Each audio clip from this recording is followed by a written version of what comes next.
Welcome back to the Deep Dive. We're really glad you could join us today. And hey, if you like what you hear, do think about subscribing so you never miss one of these deep dives. Today, we're diving into some pretty significant recent statements and, well, actions from President Trump. We're using a comprehensive interview as our main source here. Our goal isn't just to list what he said, but to really unpack this central tension, how his administration is pushing these big, sometimes unilateral policy changes, trade, foreign aid, domestic stuff against, well, established norms and alliances. Right, the big question is, can these approaches work as intended?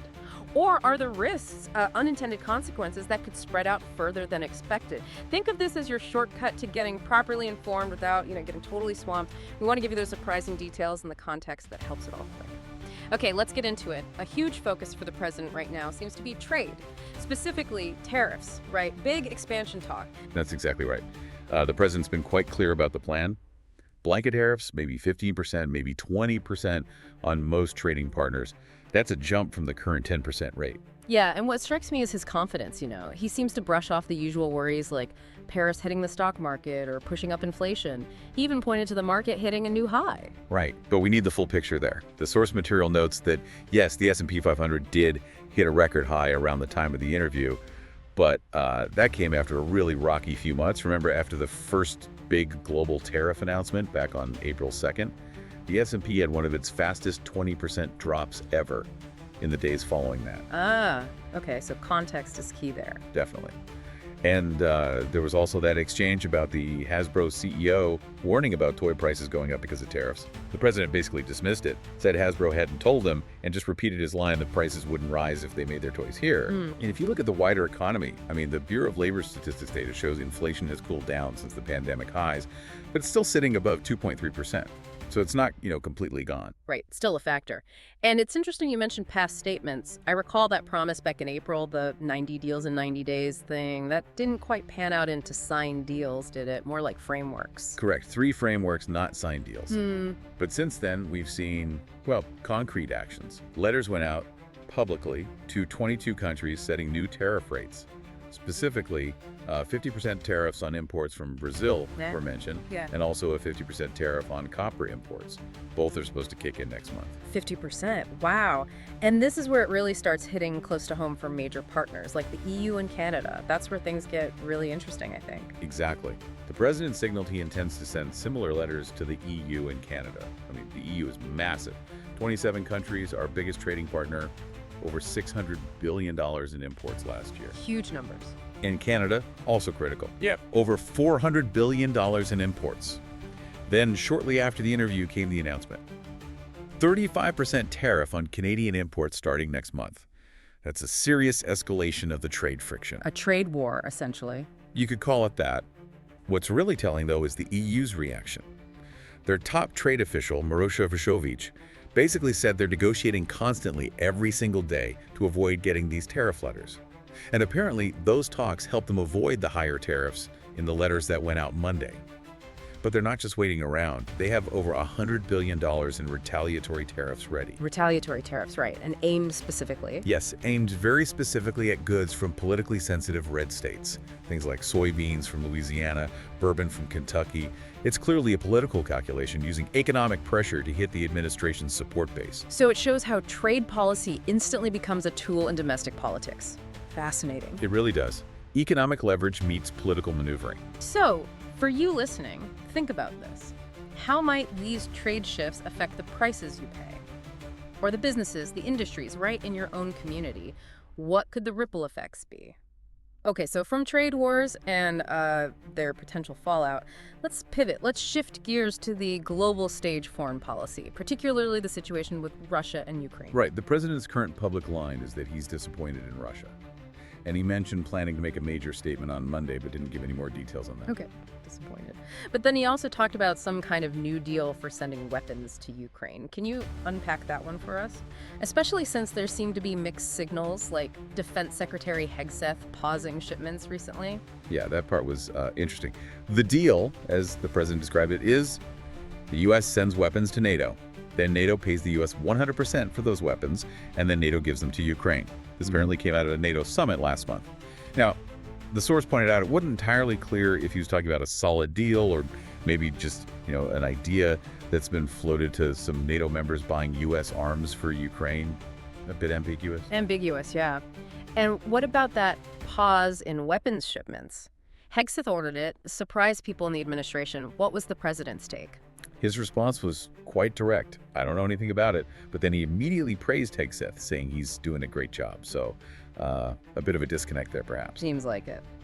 And it's worth noting, just recently there was that significant Russian missile strike on Kyiv. It felt like a pretty defiant act, almost directly challenging the president's earlier warnings. Right. And layered on top of all this is legislation, specifically new sanctions on Russia. That seems to be moving forward. Yes. Senator Lindsey Graham has been pushing for a bill with new Russia sanctions for a while now, for months actually. The president confirmed it now has his support, and also support from Senate Majority Leader John Thune. He expects it to pass. But the really crucial part, the bit the president emphasized, is that the bill is written to allow him to do whatever he wants. His words were, "It's at my option if I want to use it." At my option. That gives him a huge amount of discretion, doesn't it? Massive discretion. It essentially makes the sanctions powerful but potentially conditional on his decision at any given moment. So when you step back and look at all these moving parts, the diplomacy, the aid questions, the potential sanctions, it raises a big question for you. How might these shifts affect global stability? What about alliances? Ongoing conflicts? What unexpected turns could this take? All right, let's bring it back home now. Domestic policy.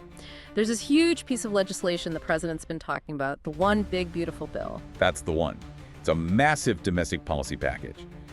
He signed it into law on Independence Day, actually, after quite a bit of back and forth, months of talks with Republicans in Congress. And what's actually in this big, beautiful bill? What are the key parts?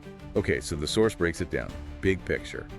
It extends those tax cuts from 2017, the ones the president signed previously. It also adds some new temporary tax cuts, specifically on tips and overtime pay. Okay, tax cuts.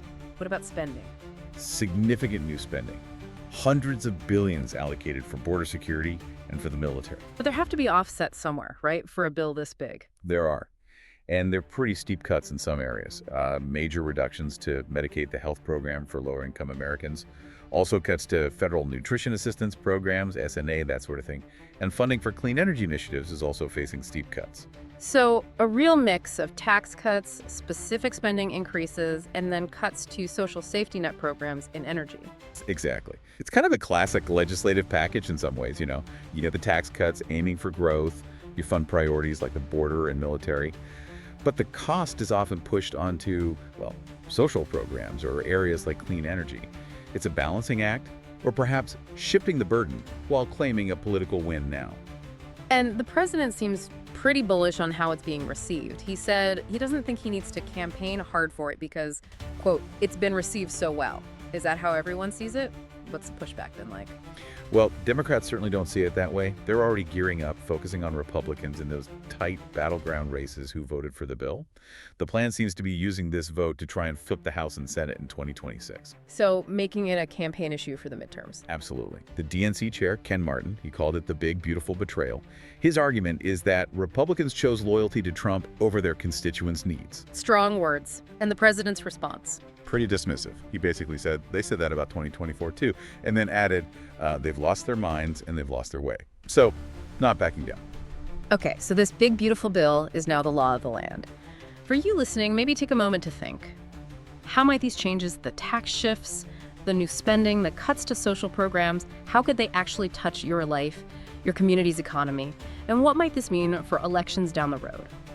So just to recap our deep dive today, we've really tried to unpack 3 key areas. First, the whole situation with trade, the tariff talk escalating the new actions. Second, the complexities in foreign policy, especially around Russia and Ukraine, the aid questions, the sanctions. And third, this major domestic policy shift with the one big, beautiful bill. We've looked at how these ambitious, sometimes unilateral moves by the administration are interacting with, economic norms and global relationships, and raised some questions about the outcomes. Yeah, and I think the key takeaway is that these aren't really separate issues, are they? They're all interconnected pieces of a much broader agenda that could genuinely reshape things for all of us, individually and as a country. Absolutely. So as these policies keep developing, maybe ask yourself, what's one part of this that you think might have a really unexpected impact down the line? Or maybe, what's the one thread you'll be watching most closely from now on? Consider this deep dive just the start of your own thinking on it. Thank you so much for joining us for this deep dive today. We'll continue to bring you insights in our brief overviews, so please do subscribe to the channel. That way you won't miss a thing.